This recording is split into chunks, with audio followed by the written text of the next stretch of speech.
people's lives, there's only maybe half dozen, 7, 8 categories that really matter. Most people, they major in minor things. They focus on stuff that doesn't matter. They know more about this celebrity going in and out of rehab than they do about their own personal development. But I look at and say, if you look at your body, without that, everything else is out the door. You don't want to be richest man in the graveyard. That's not going to do it. If there's energy, if there's vitality, if there's strength, it's going to show up in your relationship. It's going to show up in your business, show up in your life. That's an area you got to master. You can't dabble. It's too important. Emotions are everything. I mean, you got a ton of money, everybody loves you, and your primary emotions are pissed off and frustrated, then your life's pissed off and frustrated. It doesn't matter if you got $1 billion or a million people loving you. Your life is not great. Relationships, intimate relationships especially. It's where the most juice in life comes from. It's where the most pain comes from most people. It's worth mastering instead of dabbling. Really looking at what are you going to do with your time and mastering your time. Instead of having a checklist, you cross it all off, you can mistake movement for achievement. I want to squeeze out that time that matters, that creates value for me and for everyone I care about and love. What about your career or your business and the mastery of that instead of dabbling?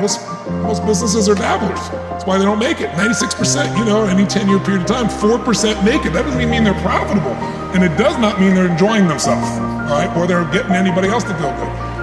Really mastering money so that it's not a question in your life. You can do and be and give and share as much as you want. You're not stressed about it. You live in place of abundance. And then spiritually, really, I think, I don't tell people what to believe spiritually, but I believe that ultimately, whatever you believe, you got to live it, and it should lead to growing and giving. If you're growing, you feel alive. If you're giving, you feel 10 times more alive. And I think if someone can celebrate and give, then that's spiritual state. So to me, those are the areas I look at mastering. Business for sure, but it's the areas of life that matter most. And most of where we spend our time doesn't make people feel fulfilled. That's why the average person is not fit and healthy. The average person is not in a relationship where they have tremendous passion. I'm not a dummy, I'm not a positive thinker, I know the truth.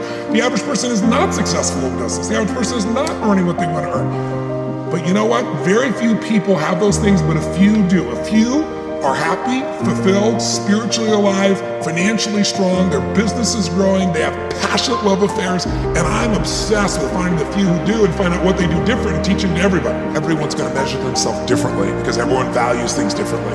Some people value success or significance. Some people value love more. Some value just basic levels of certainty. So when I look at the specific metrics, I really look at metrics of what are the things that need to be measured to know if your life is going to work or not. So I look at it as our whole lives are guided moment to moment by the state we're in. Learning how to change your state, not bullshit, not fake, but to go from pissed off, frustrated, freaked out to back in your center, or creative, or determined, or something that's going to move you forward. It's going to create a better quality of life for you and others. That's a critical skill set. So moment to moment, our life's controlled by our states. Yep. If you're in an angry state, you're going to respond differently than if you're feeling playful. But what controls those states long term is your model of the world, your worldview. And I look at that as having, as a metric, 3 things that I look at. I look to see first, what are the targets you're after? The target is, everyone has different goals and dreams and desires. But as I travel around the world to 100 countries, I started going, we should have seen the same problems. What's underneath it? I began to see that there are these same 6 human needs that we all have, the same needs. We all have a need for certainty, that we can avoid pain and we can have some pleasure, some comfort. We all need uncertainty. We need variety, or we feel dead inside. If you're totally certain, you're bored. If you have total variety, you freak out. And it's not a balance. It's learning which of these you need more as a person. Everyone's developed a different set of values in that area. The need for significance, to feel unique, special, important, the need to feel loved, the need to grow, and the need to contribute. Some people value certainty at the top of their list. That's their center of their target. I don't want to do anything unless I know it's going to work. I don't do anything unless it's the same. If you change anything, they freak out. If certainty is the #1 thing on your list, everyone has the same needs, but if it's #1, I know how your life's going to be. I can predict the direction of your life and therefore the destination to some extent. If you're driven by love first, you want certainty too, but love is higher, you're going to behave very differently than if you're driven by significance. I have to be the one. So I look to see which of those needs are the top 2 on your list because they control your life. The 2 that most people have, 90% of the planet, if you said, of all these needs, which one do you really focus on most day to day? Everybody wants love. What do you focus on? Most people focus on being significant. We live in a Facebook world where people fake their life, put new filters, make it look different than it really is, tell stories that, are totally full of it to make themselves look good. Because we live in this kind of false world where significance is more important than love. And it separates us. And the other one that we see most often is certainty. People want to be certain before they can do something. You couldn't have started a business like you had if you were absolutely certain before you started. You can never build a business with that. You can never build a great relationship, because if it's based on certainty, then everybody's got to stay the same and never change, which means you're never going to grow, which means you're going to be miserable. So my metrics are, I want to find out what's driving you. And I want to see, is it healthy or unhealthy? You can have two people be driven by significance, though, and do it with a different set of rules. That's the second piece I measure, the beliefs and rules of how to fulfill that target. I want to be more clear about something. An extraordinary life is life on your terms, and there's two parts. Part one to have an extraordinary life is mastering the skill of the science of achievement. How do I take what I envision and make it real? And how do I do that quicker, faster, better, easier? The ability to manifest what you come up with and make it real, like you've done with your company, that's a skill set. I spend an unbelievable amount of time helping people do it faster, quicker, better, showing them the shortcuts, teaching them the strategies, modeling what works, so you can save yourself a decade. But I would submit to you that having done this for 38 years with, 50 million people at this stage, I can tell you that the science of achievement, there are a lot of people that are damn good at that, and they still don't have an extraordinary life. They have an extraordinary life. You see it as extraordinary, but I get the phone call from the multi-billionaire who tells me he wants to do this thing on his business, but what he really find out is he's miserable as hell, and he's hoping somehow I'm gonna rub off on him on that side too. And so I give him what he asked for, the change in his business, but I also give him what he needs, which is the change inside of him. So the second skill is the art of fulfillment. If you want an extraordinary life, you can't just achieve, you gotta be fulfilled. As simplistic as that sounds, but it's an art. It's not a science. It's a science to making money, come on. Any age, any color, any background, any gender, if you do these things, you'll have an abundance of money. You do these things, you're gonna have too much month at the end of the month. You're gonna have financial stress, right? Body.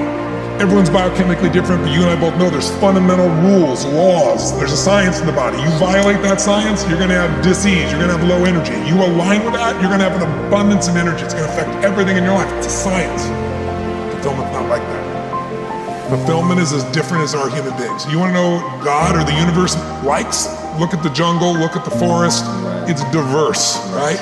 So most people think, well, I want to get that because they've been modeling somebody else, and that might work on how to achieve something. It'll never work for what to fulfill you. How many people you know, like you, got what you thought you wanted and you weren't fulfilled?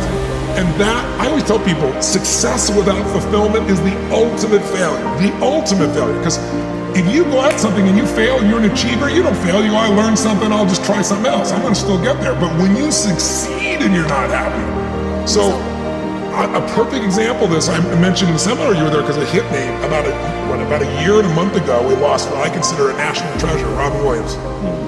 And I asked people, how many love Robin Williams? Everybody raised their hand all around the world, right? He made people laugh, people were touched by him. So how good was he at the science of achievement? I mean, he wanted to be a great comedian and make the whole world laugh, he did. He wanted to have his own TV show, he did. He wanted the #1 show, he did. He wanted to make movies, he did. He wanted to have an Academy Award for not being funny, dramatic, and he did it, right? He did it, yeah. He said he wanted a beautiful family. He achieved everything, and he hung himself. And I know recently someone's saying, well, he had dementia, he had drug abuse, he had alcohol abuse most of his life because he made everybody happy but whom? Himself. That's the ultimate failure. So if I had no other message to offer your viewers, and you let me give it to them right now, I'll tell you what I believe. I believe our lives are controlled by one force, decisions. I certainly believe in a force greater than myself, call it God if you will, grace, whatever you want to call it, the universe. But I also believe it gives us choices. And the decisions we make control us much more than the conditions we meet. It's not the conditions, it's your decisions. Decisions what to believe, decisions what to do, decisions what to give. I say to people, think about, look back 10 years ago, 5 years ago, 15 years ago, and think of a decision you made. That if you would have made a different decision, you'd have a totally different life today. Better or worse, I don't know, but totally different. The most important decision you can make above any on the face of the earth is deciding that no matter what happens in your life,